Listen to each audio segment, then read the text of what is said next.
Welcome, everyone, to EncycloPod. I am Sean DeRager, your host. I'm the managing editor of EncycloPocalypse Publications. For those of you who haven't heard of EncycloPocalypse, or you maybe have come on for Vincenzo or Brian, Brian or Brian Barry or whatever.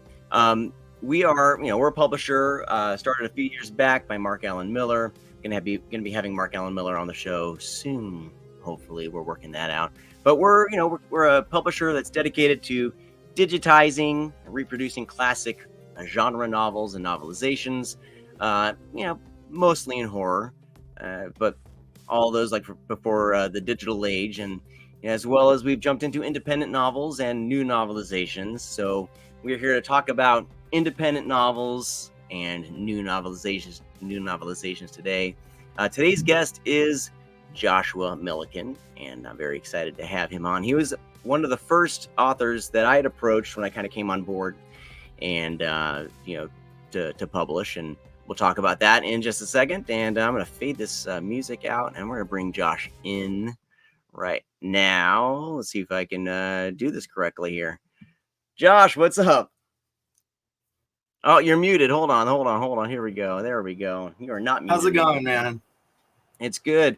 Every time that I start this, I'm like, it's gonna be a smooth intro. It's gonna be awesome. And life always likes throwing you a curveball, but we'll relatively smooth.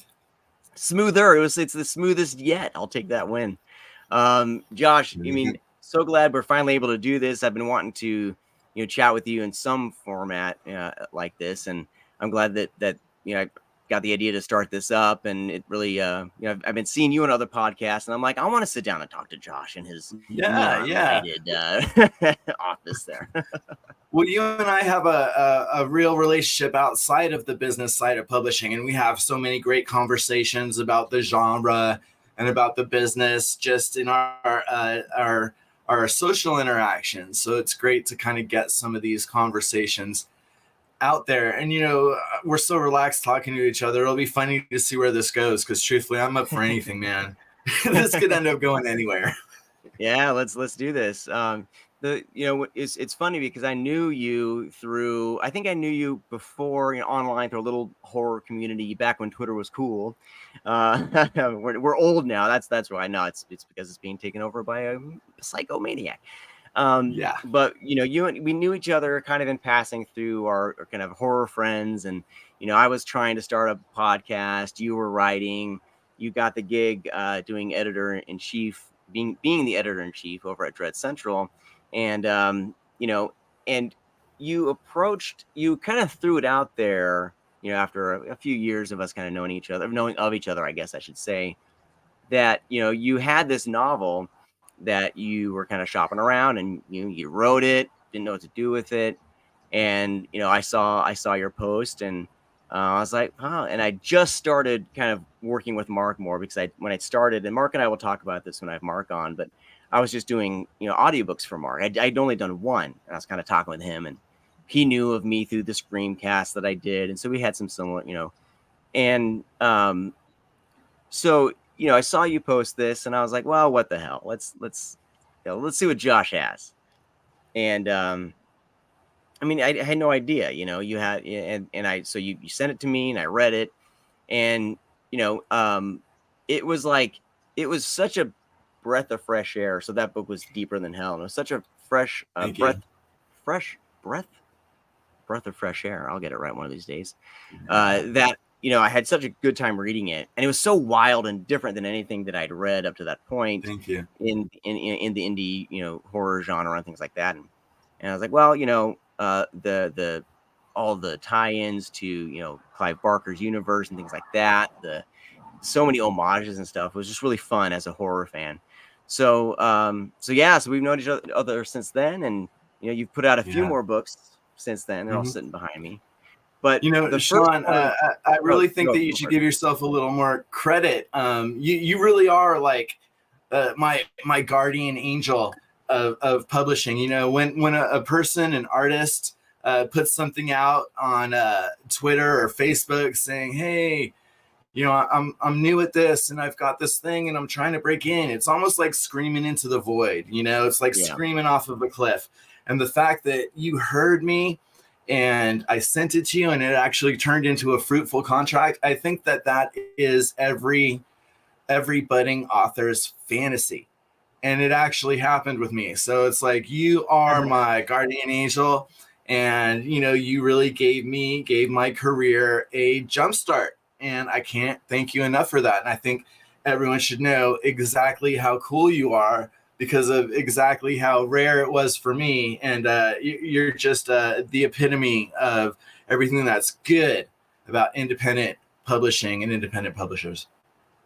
Thanks, man. I will take it. It's very hard for me to take compliments, but I will definitely take it. And I mean, take it. Well, there's mutual respect, and I always try to, I always try to approach things in mutual respect.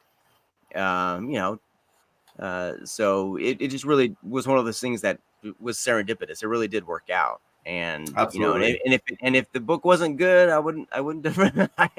If I didn't like it, I wouldn't have reached out, so right. So that's just kind of how all these things work. But absolutely, you have such history in horror, in journalism, and that's kind of how I got to know you. I wanted to ask you first, starting off, with people just getting to know you, or have seen your name and haven't been on any of your books yet. What was it about horror that really initially got its hooks into you? Because you're not just like a casual horror fan, you're not just, you're not even like an enthusiastic horror fan. Like, you live and breathe horror. Obsessed. Yes, obsessed is the word. We all kind of had those friends, I think, in high school. I did, and they were the ones who brought me in. And probably later on in high school, I kind of had some people, but and you're like, that is you. Like, you're the guy who's like, oh, you haven't seen this, let's watch it, or I'll recommend it. What was it? What was the initial spark that you were like, oh, this is my jam? There were two kind of phases of my life where horror really like made that impression. I am kind of the same generation as you are, Sean, more, and The Fly, Cronenberg's The Fly, and Aliens came out the same summer. And I don't know how young Josh got into the movie theater for both of those R-rated movies, but he was there. I guess it was easier to do back then. And wow, those movies, I just loved them. And it started more or less a lifelong love of horror. Then, you got to fast forward to the early aughts. And when Netflix arrived, and when it first started, first of all, it was a DVD service. And I was big on them when it was just DVDs. And I was seeing all these movies I hadn't heard of, since the Blockbusters all closed. And then they started having their streaming online service. And back when Netflix first started doing that, they were the only ones doing that. And their vault was huge. They had so many horror movies in one place. It was really kind of a golden age, and it's not as good anymore on any single streaming service. A lot of the films that I saw on Netflix in the early aughts are now all scattered to the wind, and some of them aren't even available in any form, even streaming in America anymore. That's kind of when horror just really bit me, and I just got really excited about horror of the 21st century. I liked staying really up to date on horror. I like how horror is a reflection of society's fears and anxieties. And I loved watching it, experiencing it, and I loved writing about it. Started blogging, wanted to work on bigger sites, got lucky, ended up at DreadCentral. Nice. I mean, you have a specific kind of, what you write about, what interests you. You mentioned Cronenberg, Clive Barker, things like that. What is it about those specifically that kind of speak to you? Because I'm a little bit different. While I like Clive Barker, love Hellraiser, Lord of Illusions, absolutely fantastic. And then Mhm. Cronenberg, like The Fly, anything like that Cronenberg has touched. I like it, but those aren't high on the rewatch list. I like more kind Sure. of fun, campy monster, stuff. What is it about those specifically? I mean, because Deeper Than Hell is very much a love letter to Clive Barker and his work. Yeah, And it moves into Septum, the follow up. absolutely. What is it about that horror that really kind of speaks to you? Well, I think Clive Barker and David Cronenberg are both masters of body horror, but they kind of sit at different ends of the spectrum. You've got Clive Barker sitting way off in Fantasyland on one end of the body horror spectrum, and you've got David Cronenberg on the medical scientific end of body horror, and the entire spectrum is creepy.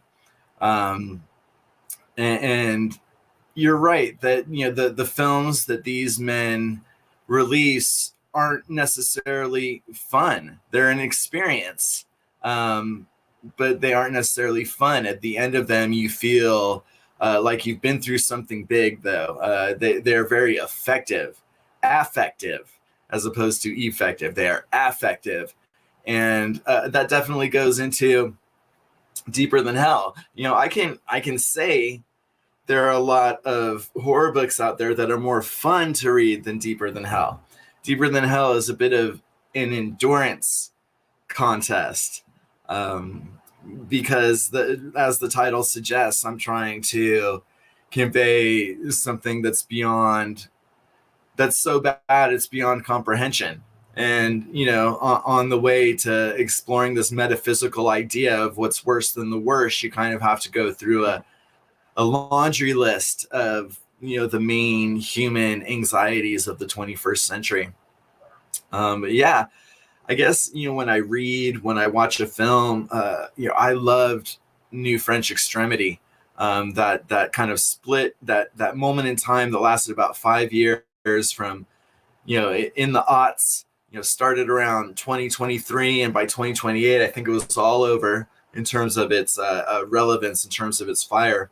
And those films were unapologetically nihilistic. And I started realizing, a lot of times when you have a happy ending in an American horror movie, it rings hollow. But when you go the other direction and you say, hey, man, there's no happy ending here.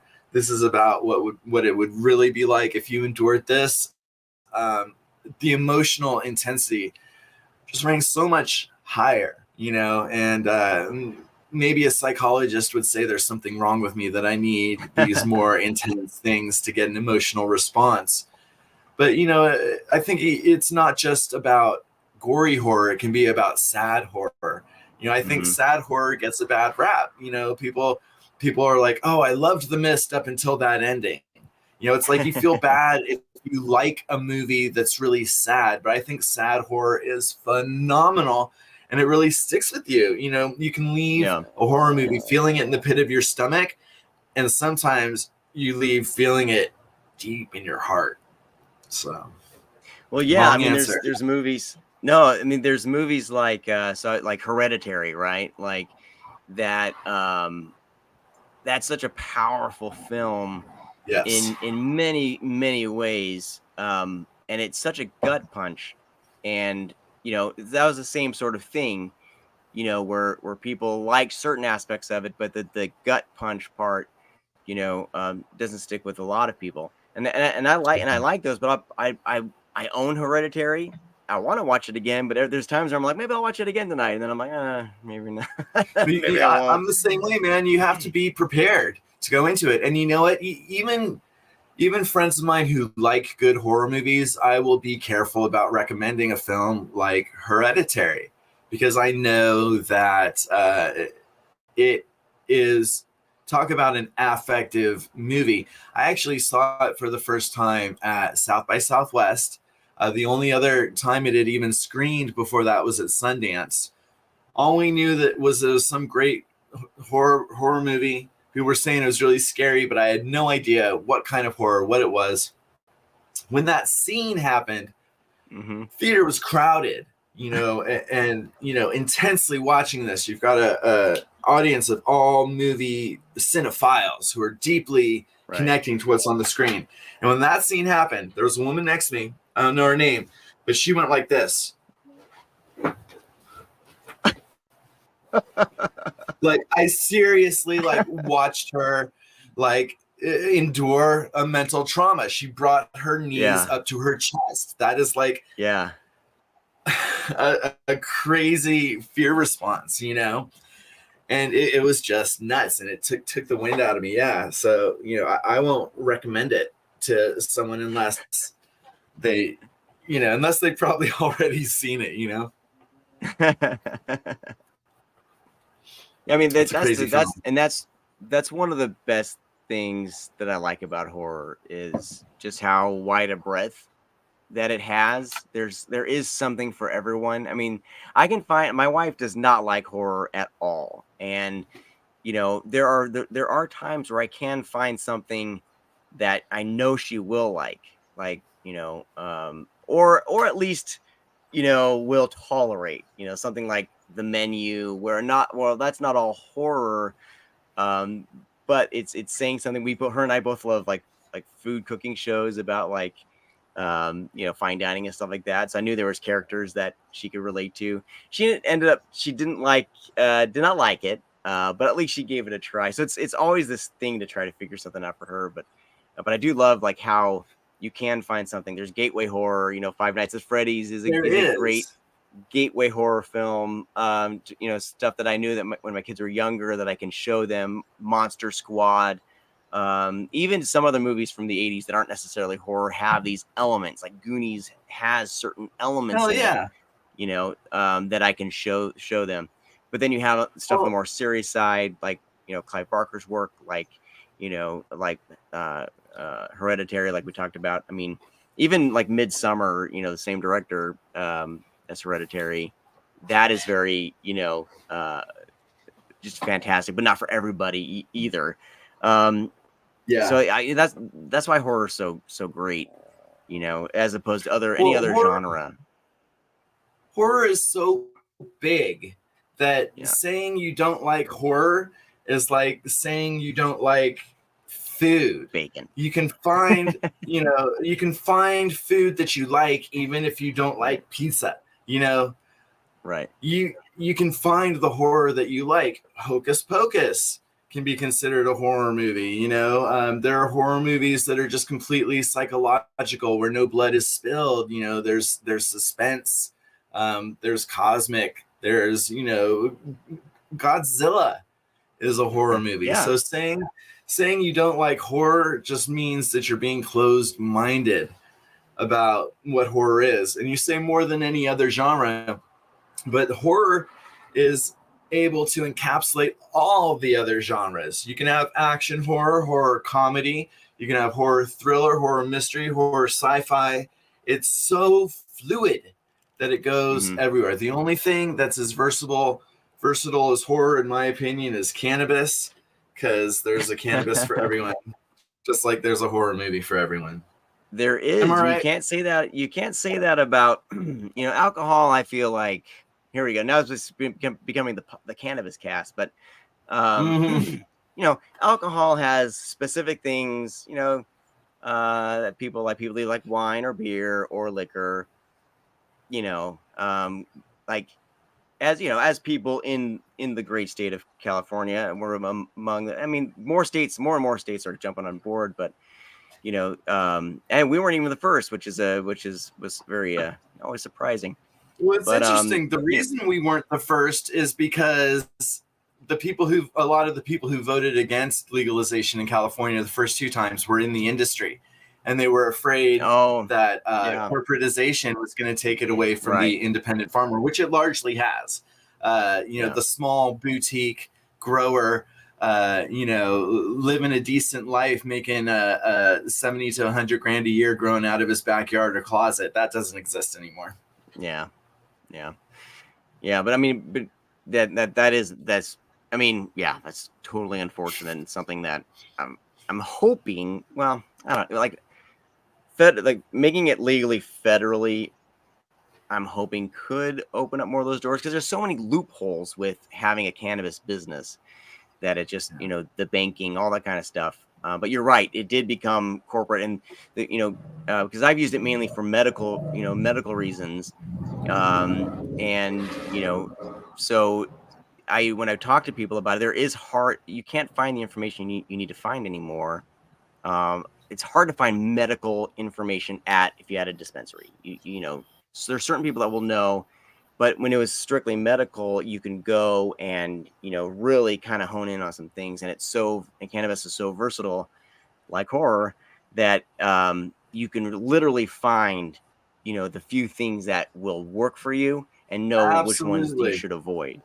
Well, the most genius thing I've seen recently, there's a dispensary here in Los Angeles in Hollywood, and they did a line of vape oils. And what they did is they named the strains after the effect they produce. So there was sleep, there was meditate, there was focus, there was energy. So it was a brilliant idea. There was one for being creative. And it's like, what a brilliant way to categorize something as big as cannabis. You know what? If we're not careful, we're just going to end up talking about cannabis for the entire time. Because Mr. ADHD here, like I hyper focused on cannabis when it became legalized, and I have all this information rattling around in my head that's just there. But I did bring the conversation back. I did want to know, what was it that kind of sparked the interest to sit and write a novel? Because you're this horror journalist, you're covering new releases, you're going set visits, things like that. Your main writing is in the journalistic sense. What was it about that kind of sparked the interest to even sit down and write a novel? Because it's such a different type of writing. Right. Well, you're right that most people who know me and the way I got like my small amount of, internet fame, or, the reason I'm known in the community is through my work at DreadCentral. So it seems like a shift that, I would go from being a journalist for over a decade into writing fiction. But a lot of people don't know that I actually have a degree in creative writing. Creative writing was actually my first real experience in writing beyond essay writing in high school and college. So I love writing. I've always written in some capacity, whether it's short stories or, I would begin novels and not finish them, or I would write poems or song lyrics. But yeah, I was very focused on journalism, and I got the same satisfaction from that I always got in writing creatively.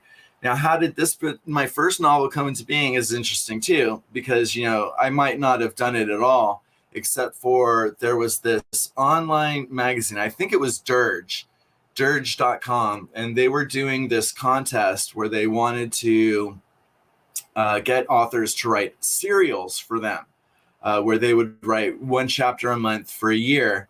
And then at the end of the year, they would potentially release it as a novel. And I thought that was a great idea. So who's barking over there? Oh, these dogs! I swear, I was like, you guys can only be in here if you're good, and they're not. Long story short, Mike the Mute in time.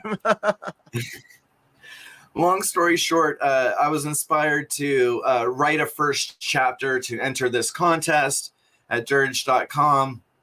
I wasn't selected to write a serial for them, but I had my first chapter. I had an outline of the whole thing. I was just like, fuck it, I'm going to write it anyway.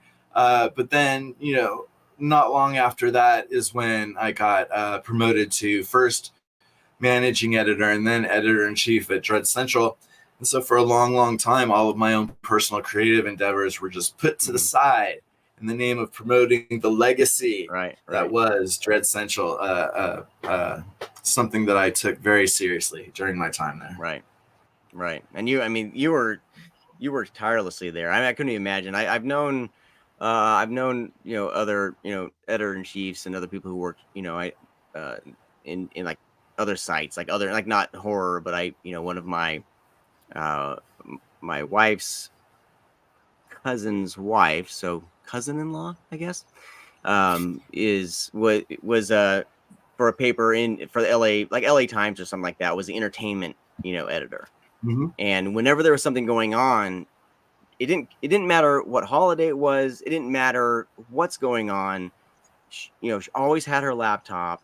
I'm sure she still does. She's in San Francisco now. Always has her laptop. It's Thanksgiving, and but something else is going on that she's covering or kind of gathering everything together. It's a tireless job. And yeah, you nailed it. You nailed it right there. There are no weekends. There are no holidays. There might be a fire to put out. A fact that needs to be checked or changed. There may be something on the marketing side that needs to be addressed immediately. Yeah, there would be times, I'd have to end a dinner to jump into this, and around the time I wrapped up my career at DreadCentral, was when my son was born. And, from that point on, that kind of career for me was just impractical. Yeah, absolutely. You have one and he's little and adorable. I have three, and yeah, I mean, especially the first, your life does change, and no matter what you're doing, you kind of start to reassess everything. And I know, my wife and I have had to reassess, careers and things like that with each kid that was born. And Right. and then we had, COVID's going on as well. Right? Was COVID still going on when your little guy was born? COVID happened about 6 months after I had taken the position of editor-in-chief. So, Okay. most of my tenure at DreadCentral was during COVID, was, trying to steer the ship through these unprecedented times in these new uncharted territories. Yeah, I mean, okay, so I'm getting the timelines worked out in my head here. But yeah, I mean it's admirable that and it's not like you're just like, well, I'm just going to take this other corporate job over here. It's like, like you're, I'm going to go into some unknowns career-wise, and I'm going to take a chance, and I'm going to become an author. And and then that's when our paths kind of crossed again in just a whole different level. So so let's talk about Deeper Than Hell, and then we'll move into Septum in a bit, because I want to spend some time on Deeper Than Hell in a non-spoilery way. We can spoil as much as we want. It's been out for a year. Let's spoil as much as people want. I think that it just makes them more likely to read it at this point. You are the author, and but that said, though, I don't feel, I have my own opinions about spoilers. I'm sensitive to other people, and but I don't think finding out the ending or even a twist of a film or a story can necessarily ruin your enjoyment. It may ruin an initial shock over something. Yes. Okay, I'll give it that. But I've been spoiled on films, watched them, and loved the hell out of them, and it didn't take it away. So, but I mean, but set up Deeper Than Hell. I'm not talking about telling people like, and then it was all a dream, nothing like that. Yeah. Okay. Gotcha. I know how to share while holding back just enough to keep it interesting. There you go. Yeah. So tell me about Deeper Than Hell. Set it up for us, and then we'll kind of get into some more, specifics about the story and the inspirations to it. Absolutely. Well, I think I've always been kind of obsessed is too strong a word, but almost haunted by the idea of life underground. Just that phrase, life underground, is so evocative to me. Outer space to me seems cold and empty, and it's all about these trips that take, thousands of light years, and people living in confined spaces. Don't get me wrong, good sci-fi is great. I love aliens, but I think of underground the same way as other authors might think of outer space. you know. And what's so exciting about it to me is that it's right here, you know. It's like anything could come burrowing up at any time and change our entire perception of reality. So anyway, setting it up, Yeah. Deeper Than Hell. Well, I was gonna say my mic was muted for a second. Of course, I forgot to unmute it. But the thing about space and where I see where you're going with this, you know, space by itself is a vacuum. It's cold. There's nothing living in space. You, in order to find an alien or alien life, you have to land on a planet. You know, discover another spaceship that's out there floating with life in it, things like that. So it's like space is kind of it's just the empty space to travel through to get to the monster or whatever. Right. I mean, all of us have dug in the backyard as kids. All of us have dug for worms, lifted up rocks, seen all the bugs. And, you know, some of us have been to caves and things like that. It is absolutely a different story. And I mean, there's a reason why the movie The Descent is fucking, you know, still one of the scariest movies in modern movies made.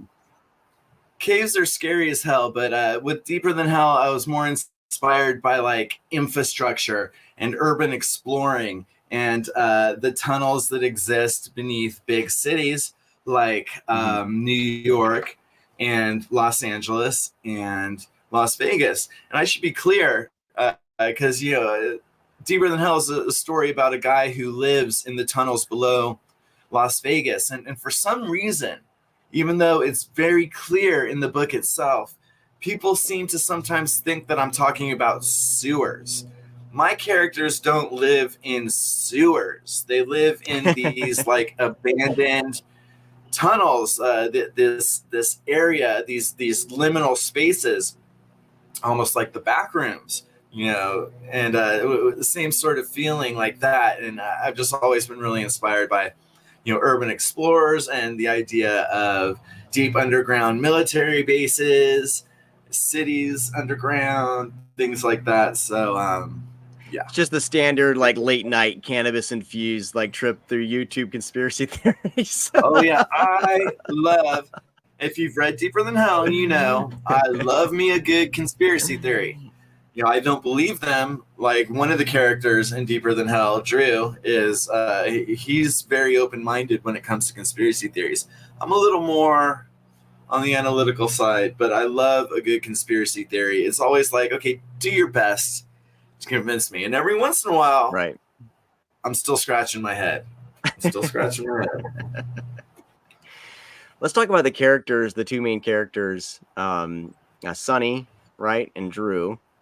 And they're kind of, they're the ones bringing us through. They're the C-3PO and R2-D2 of the story, kind of bringing us through. Or the Tom Sawyer and Huckleberry Finn. The Tom Sawyer. I mean, yeah, I speak in George Lucas. You actually have like literary. Awesome. There are a lot of these duos making their quests together. Yeah, he's part of a long literary trope that spans genres. What I love about them is their relationship is absolutely, you can buy it. Drew is such an entertaining character that, you know, we talked earlier about, you know, horror, you know, Barker and Cronenberg, you know, really being these dark, you know, very serious, you know, stories. But I think Drew, especially his sense of humor, just the rants he goes on, he's so entertaining that you just can't stop, you know, reading. You just can't. What's Drew going to say next? Like, what's going to happen next? He really does help bring the reader through, and I thought that was a really great, you know, method of kind of bringing us through, because this is a journey. This is, you know, this is Fear and Loathing in Las Vegas. This is any road trip movie, you know, that you've seen and love. But it's bringing you through this crazy underground world that you've created. It's absolutely fantastic. So this, you know, it's not like, well, this, you know, the plot unfolds as they are uncovering the plot or why they're there or where they're going to go. And I love those types of stories. What other stories, you know, helped inspire that method? rather than here's the plot, here's the characters, this is Sure. what they got to overcome, here's the big bad. This is different. Well, one of the things, another commonality between David Cronenberg and Clive Barker is their stories feature imperfect characters. We're so accustomed to the standard hero's journey, with the main protagonist being someone that the average moviegoer can relate to. And it all just kind of elevates it into this other realm, which, when you think about it, is pretty unrealistic. The characters you find in the works of Barker and Cronenberg are flawed, deeply flawed. Look at Jeff Goldblum's character, Seth Brundle in The Fly, for example. He is smart and ambitious, but he's also completely driven by his work. And, I think that makes him and his relationships more interesting because of it. So Sonny and Drew are deeply flawed individuals, and they kind of wear that on their sleeves. That's part of who they are. Obviously, they are their individual traumas. That plays into also, their interpretations of what's going on, because it's a first-person narrator. So this guy Sonny is the filter through which reality is presented. And that's the crux of it all. You got to decide, okay, who is this guy really? What condition is he in? And, what can I take away from this? And Sonny's just not this, he's not this casual drug user. I mean, Sonny is addicted to heroin. I'm going to grab the book because I don't have a note in front of me, but, there's the cover for you people watching, on YouTube here or Twitter or wherever the hell you're watching it. But so when I picked the book up and I opened up the Word file, the first thing that I read, this line hooked me in, and I think it's great. And this doesn't, I don't read a book like this often where the first line hooks me, but here's the first line, everybody. The thing most people don't understand about heroin is this: it's not about the quality of pleasure, it's about the absence of pain. So like that right there, I was like, okay, we're in for a treat here, because, you don't hear a character just being like, yeah, I use heroin. Yeah, I was just hanging out the other night and, shot up some heroin and, had some burgers. And it was great, but Totally. Just trying to sum it all up in one quick, simple sentence. But for him, it is this sort of affliction. It is something. It is the thing that, makes everything go away. But it's also this burden that he has through it. And I thought, like I said, like the way you kind of weave stuff into Deeper Than Hell like this, it elevates it above, just kind of a standard like horror fare. Like there's just so much more going on with it. And, and I remember when we had our signing event at Dark Delicacies, and a buddy of yours brought the book, and it was like marked up. I mean, that thing had been read. He had stuff highlighted, circled, and I thought that was, I'd never seen anything like that outside of like, seeing it, the one crazy religious guy, the super religious guy at church, right? You know what I mean? Right. This, I thought that was super interesting.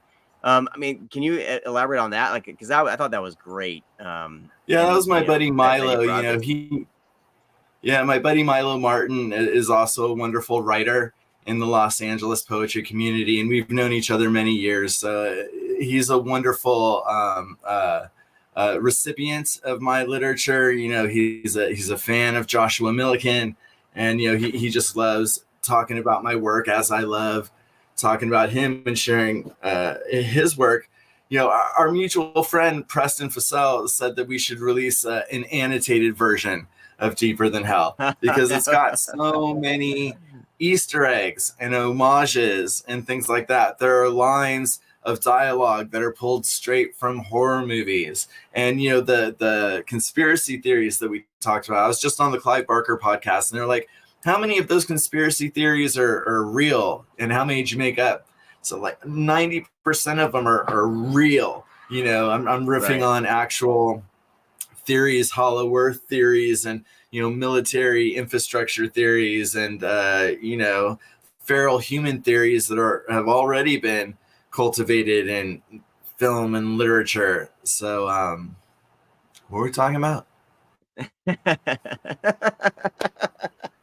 That's a fantastic segue there. We're talking about your buddy Milo and how he annotated that book. I just thought it was great Yeah, that he did that. yeah. Um, Something but else you were mentioning though about Sunny and heroin. I just want to make sure people know I was really careful about my portrayal of people who have addiction and people who live outside of societal norms, because so much these characters can be two-dimensional stereotypes dressing up a horror story. If you're gonna be one of them, I think you owe it to really put yourself in their shoes, and I just tried to do that every step of the way, to show that these people aren't perfect, but these people are people. Yeah, they're people you should care about. And so that's a great transition into talking about Septum, because so for Deeper Than Hell, you embodied Sunny as you wrote its first person. And then, you and I were talking about, you had the idea to do a follow-up, but not a direct sequel. But it was from the perspective of a woman named Sybil. And so here you were like, I'm going to embody, a woman in this story. And, that, and for me, like you and I joke about, man, we don't want to end up on the men writing women Reddit thread, I mean, the fear is real. That is brutal.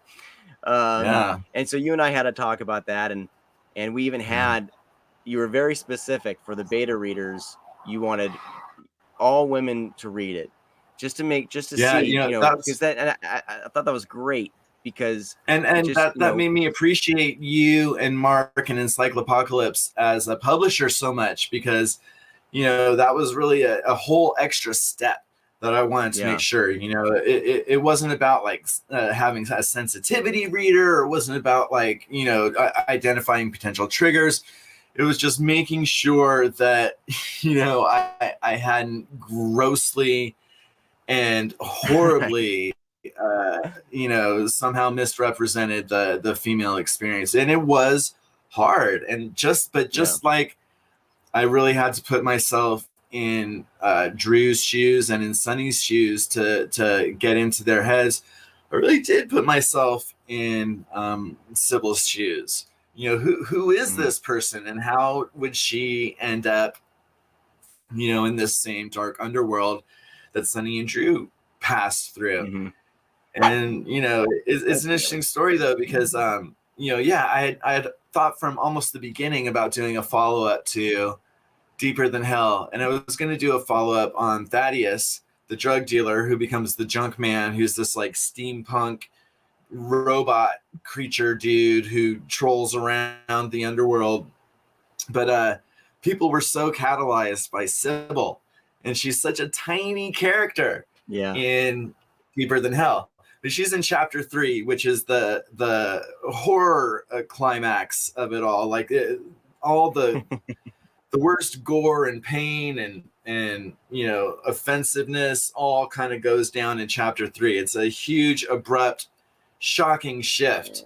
It's kind of like, if you get through that, you've made it through, physical wise. Hopefully your brain's still going to get squished around a lot. But anyway, some people were offended about this character named Sybil that I described as, having her mouth and eyes sewn shut, and having her nose be the only open orifice on her face, and the idea that she had gone through these deformative permanent surgeries in order to enhance her mono nostril, basically by removing her septum, the titular septum of Septum.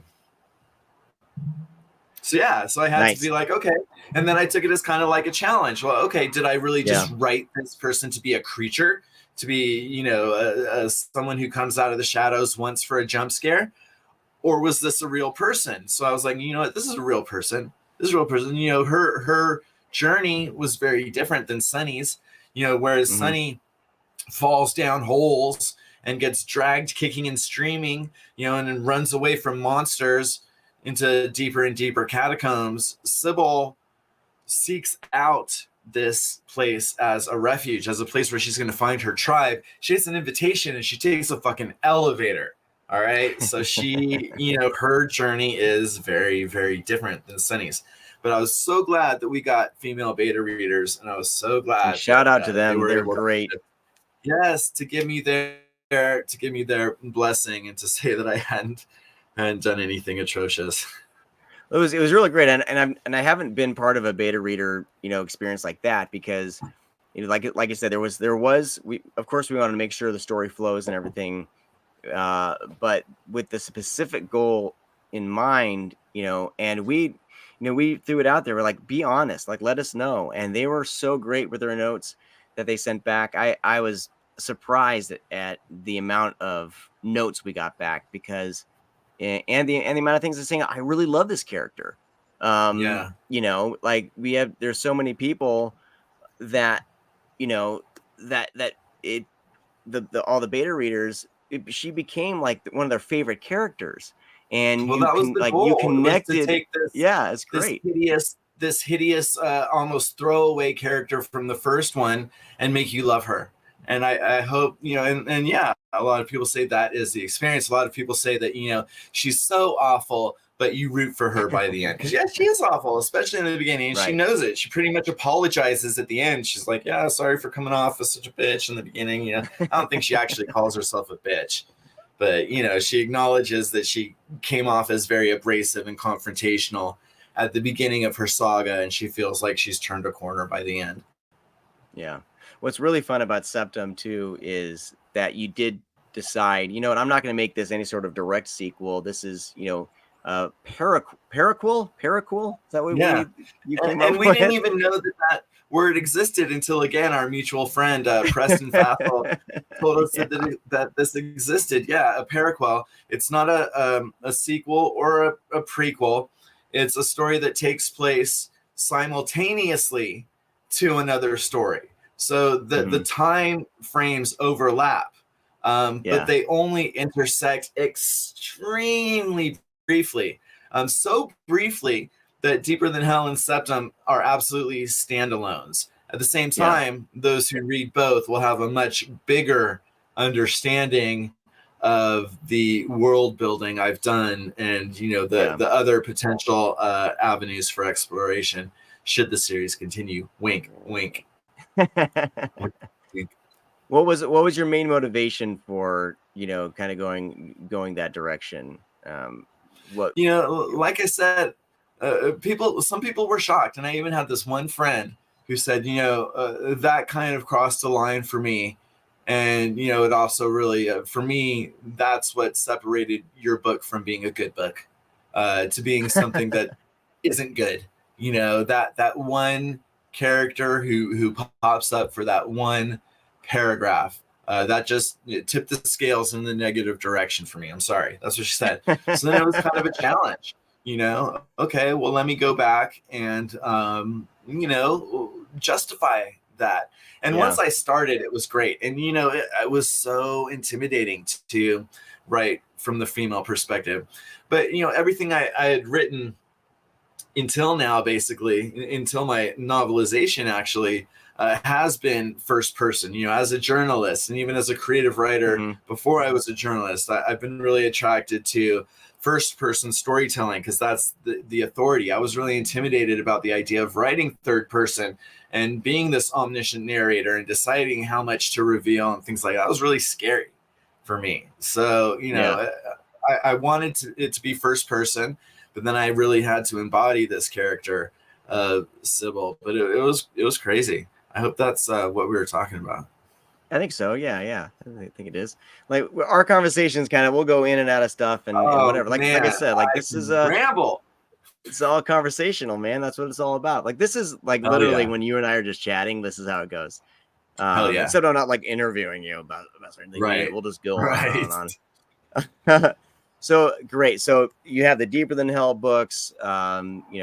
Deeper Than Hell, and then Septum. Something that people can kind of dive in and really be taken for a ride. Quite literally with both books. I love the journey aspect of it. I love the character, and that's the thing. I think you really do grow to like these characters. But I mean, they're all massively flawed. I mean, we're all flawed, but this is like, these are like extra. This is like next level. But you still connect with them in certain ways. They're the kind of people who in other stories would be the ones that you would instantly have a negative response for. They're the kind of characters who, if they showed up in your average person's life or story, they would definitely be seen as someone kind of out there or weird or not normal. Yeah. Like you and me. We're not normal. More or less. I want to talk really quick about Dreadful Years, really quick. But then we gotta. I'm looking at the time, man. We make time fly. What is going on? And then we'll talk about Forbidden Zone. So sure. Dreadful Years, encapsulates your time at DreadCentral, and a huge thank you to the fine folks over at DreadCentral for, because we had, make sure we had permission, to use stuff that you'd written for the site, in a book, and they were, very gracious with that. So, we stuck that little logo on there, so now it's all official. But I really like this idea, and while a lot of publishers would be like, I don't know, if there's an audience for that. I mean, we as a publisher are like, well, I kind of like that idea. Like, I mean, I think that writers, especially ones who covered things such as you did, should be able to put their work somewhere where it won't get deleted. I've seen so many people, a website goes down and all of their writing, maybe they didn't have it backed up, or they, their hard drive would crash or something. And all these things that they'd written that they're proud of, your gone. Stuff. Yeah, save your stuff. Just because it's on DreadCentral or Bloody Disgusting or AV Club, save your stuff, because eventually they're all going to go the way of the dinosaur, and people are going to stop paying to host dead sites, and it's impermanent. Yeah. So when I worked at DreadCentral, it was during a time where we had a really small staff, going through some transitions, and then the pandemic on top of that, and the uncertainty of it all. So, I ended up doing a lot of the interviews myself, or if I had a bigger staff, or we had more money to source out the interviews and things like that. But I had so many great interviews, and I just wanted to get them all together in one collection. I'm really grateful to EncycloPocalypse for allowing that. It's something I can be proud of. It's something I don't have to worry about ever disappearing, no matter what happens to DreadCentral or the internet or the electrical grid. You know what I'm saying? It's great to have it out. Dreadful Years is a wonderful takeaway of my time at DreadCentral, and I do throughout try to give a little context in terms of what was going on at the site, what was going on with me personally. And I think the way it kind of, what it does really well is it encapsulates the year and a half right before the pandemic and the year and a half right after the pandemic. It was just a really weird time in horror. It was a transitional time between decades, and I got it in the form of interviews with some of the most respected and most talented people in the horror making film space. So it's great to have it as a testament to the work I put in there, the wonderful people who gave me their time for an interview, that now it exists, somewhere off the internet. And it was great.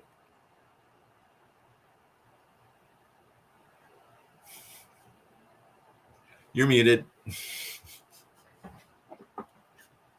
A second. There we go.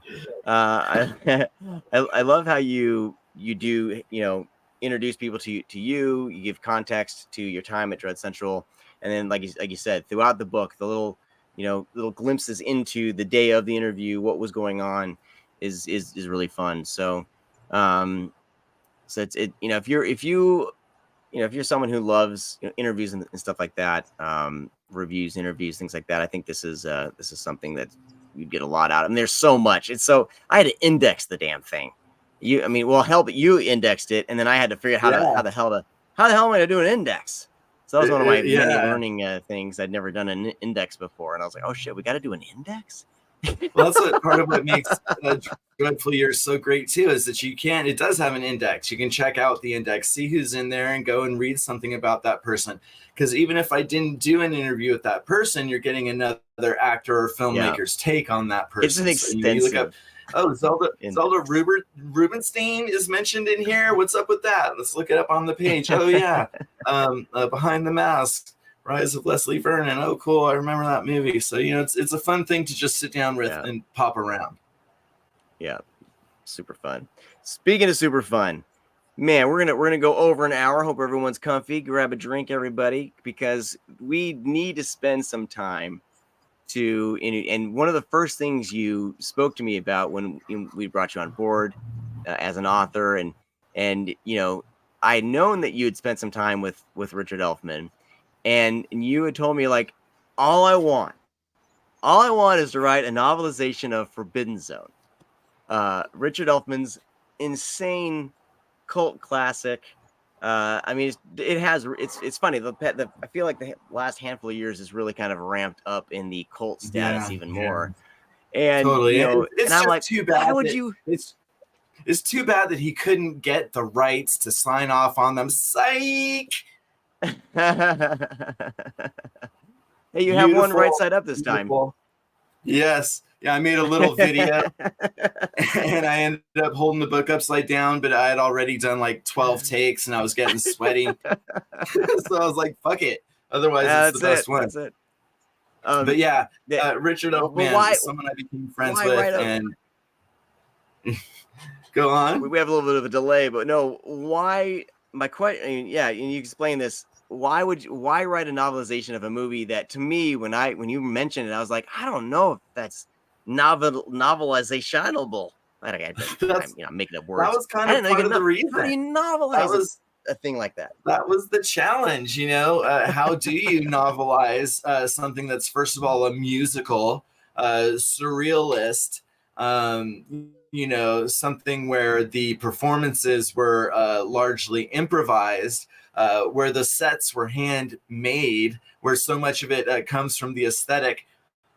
I knew I wanted to do it, but at the same time, it was a bit of an intimidating endeavor. But finally, I was like, you know what? I'm just going to do it. It was kind of like you had to get into the mind space for it. I made a joke on that upside down video I made that I don't even know how it happened, that I just smoked some interdimensional, 6-dimensional cannabis and emerged from a fog, and it was already published and I didn't realize anything had happened. But that's not far from the truth. Look, I pretended that it was real and I really leaned into the horror, and I thought it would be funny to look at it all and describe it basically literally, but also present it in a way where it's like, oh, well, this is just a normal crazy story. It was challenging.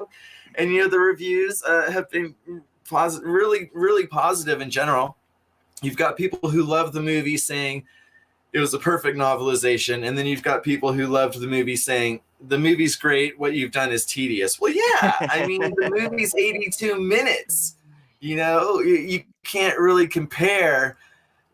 And like you said, it is almost like the whole effort was just a creative experimental exercise. Because how do you novelize something like Forbidden Zone? Well, you did it. You somehow did it. Did it. How when did you first see Forbidden Zone? What we need the impetus of your love for Richard Elfman's work and Forbidden Zone especially. Do you remember the exact time that you first saw it? I mean, it was on some sort of bootlegged VHS tape at college, in some guy's dorm room, smoking a bong. And for a while, I wasn't even sure I had really seen it. I was a huge Oingo Boingo fan. Right. So, someone was like, "Oh, have you ever seen, you're an Oingo Boingo fan? Have you ever seen the movie?" Pulls out this bootleg. And like I said, 10 years later, looking back on it, I'm like, is that even real? In 2004, it finally got re-released on DVD. And like you said, Richard's cachet kind of went through the roof. He puts up a website and he gets hits from people all over the world saying, "I love Forbidden Zone." And I'm so glad that it's now out there. He thought the film was lost. He thought, Right. he had lost control of it creatively, physically, financially. He thought it had come and gone and it was just lost. But it came back. The whole thing had a second life. That's amazing. So when did you and Richard cross paths? Because you'd posted on your social media, you've toying with the idea of doing some sort of biography, but you've been collecting, just conversations, things like that. When did you and Richard cross paths? Because that's just a random thing. Because I see you like, "Oh, I'm at Richard's house." I'm like, "What?" Right. We crossed paths. I think it was 2018. Dread Central, 3 or 4 Dread Central writers were all in Los Angeles at the same time. I think we were covering what is it? The E3. We're covering the E3, and Richard had a relationship with Dread Central's editor-in-chief at the time, Jonathan Barkan. Richard had published a editorial on Dread Central. Now that Forbidden Zone was back in the public consciousness, there were some things about it that he felt should be addressed, about a film that was created in a different age, that was paying tribute to artists from much different eras. So, anyway, Richard knew that a bunch of Dread Central authors were going to be in town. Okay, this is how cool he is.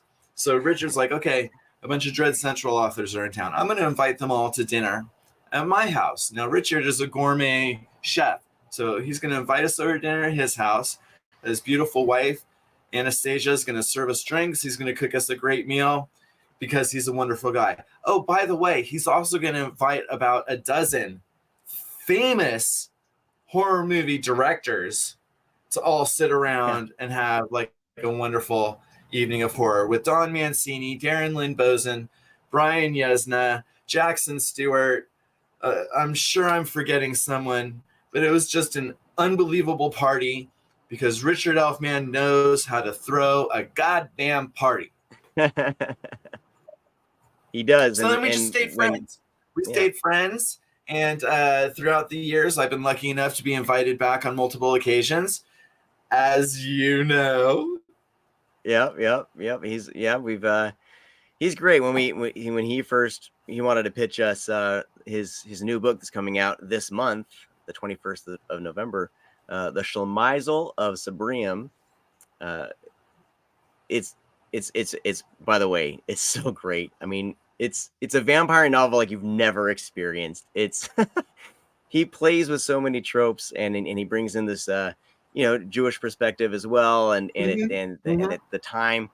So, but yeah, when we were talking about he's pitching ideas, you and Mark come on over, and Josh, you came over that night too, right? And we had a great meeting of the minds. It was wonderful. Oh my God, the best wild boar I've ever had. He's cooking it over literally right over the coals. He's such a gracious host. A wonderful man. I had to step up my barbecue game. I was like, I got home and I was like, man, I really need to learn how to do this stuff because Richard's kicking my ass. No, there's no way. There's no way. He's got these like little electrodes. He's got these little electrodes that he like puts in the meat, and like it's attached to an app on his phone to tell him the temperature at the core of the meat, because he gets it to within like 3 degrees of like being safe for human consumption before it gets too cooked and you lose some wonderful flavor. He takes it to a whole scientific level, but it's also, like I used the word before, primitive. He's going to take this thing and he's going to throw it on the fire. He's going to throw it in the fireplace right on top of a hunk of wood. And it's going to be the best thing you ever tasted. Oh my God.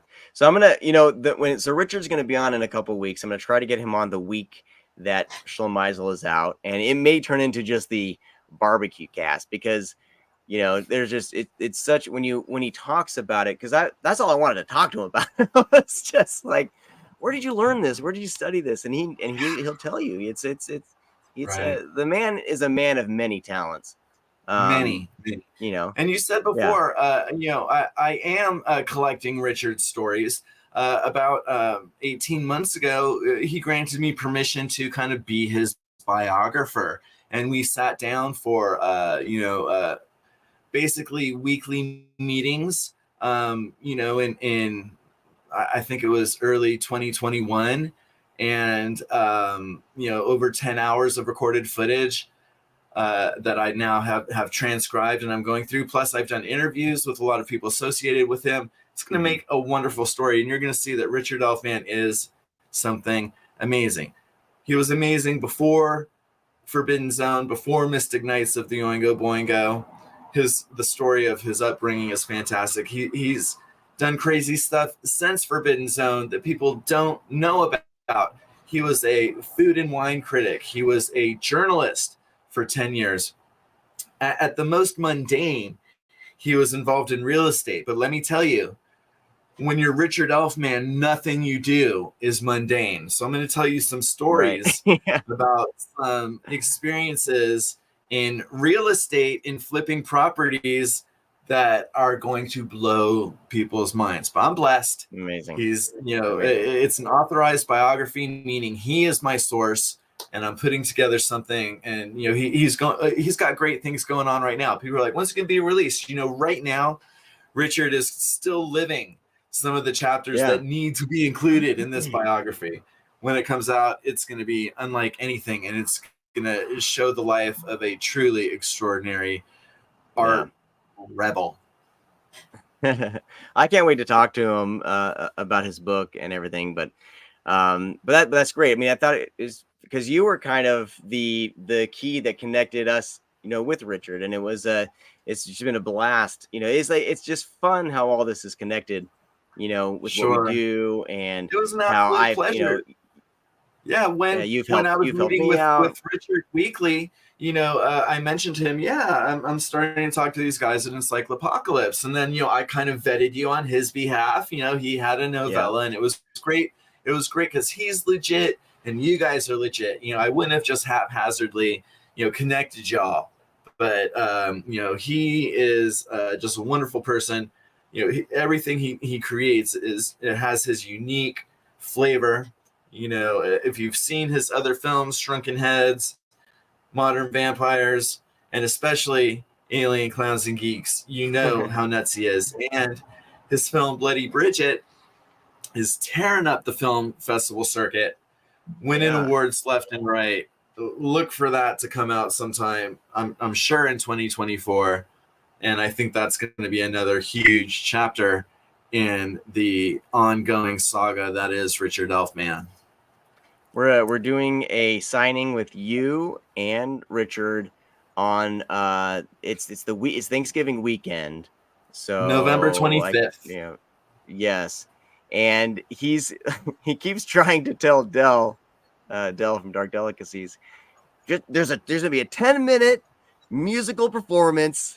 Just make sure you put it on there. And I know that well, it's not Del on the emails. It's his wife, whose name escapes me at the moment, but and I shouldn't, but it's for some reason just not popping in my head. Sue, yeah. So I know that's. Richard did a signing there when Alien Clowns and Geeks was released, along with a re-release of Forbidden Zone, that being the director's cut of Forbidden Zone. And he did do a little 10-minute number ahead of time, and it included burlesque and blood. And Sue and Del were very accommodating, so I can only imagine it's going to be awesome. Someone might even get their heart ripped out. No, I probably. Well, that's gonna be a fun time. That's gonna be a fun time hanging out and watching you guys sign books. That's gonna be great. Hell yeah! But I love that Forbidden Zone, and then moving on into Richard Elfman's debut book. It's just I love that these can connect, and we can continue to bring Richard Elfman stories out to everybody in this format, in book form. It's absolutely fantastic. Well, we're running out of time. We're gonna start wrapping up. But I Sure. want to. We do have things to talk about. We've mentioned it before. There's things you're working on that you can't necessarily talk about yet. We've briefly mentioned Billy Pond's We can Circus of the talk Dead. about We have that. mentioned it. We're not, I can't. It's hard for me to keep secrets, but let's talk let's let about that people because know. that's on Yeah, deck for you to write. that is on deck. My next novelization is another cult film, not as old as Forbidden Zone. This is a 21st century cult film. Circus of the Dead made a huge impact in the Texas horror community that birthed it. Billy Pond is a extreme horror director on the level of Rob Zombie, Eli Roth, Toby Hooper. He is just a nuts gonzo grindhouse director, and Circus of the Dead has the same kind of cult following that the new Terrifier movies have. Circus of the Dead came out first, and it's always remained a little underground.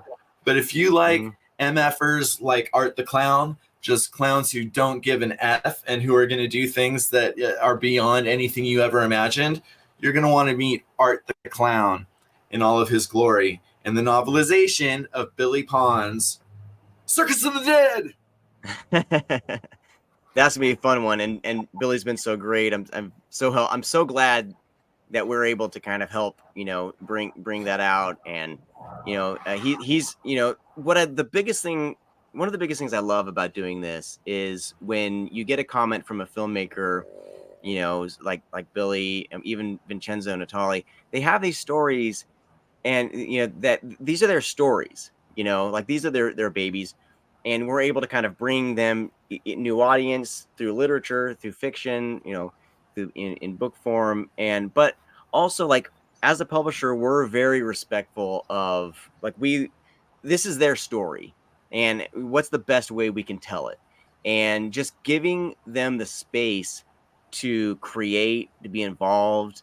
We're working with J.R. Bookwalter now on a couple novelizations of his films, and some filmmakers are more, they'll kind of wait out to the side and just let it be done.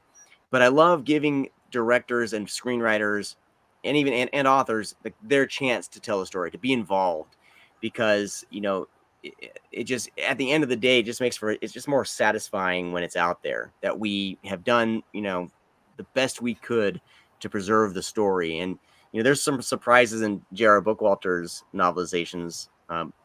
The author modernized Robot Ninja, so there's a whole spin on you have some commentary on social media and the comic book industry, and I'm still waiting for JR's notes back because I'm hoping he liked that.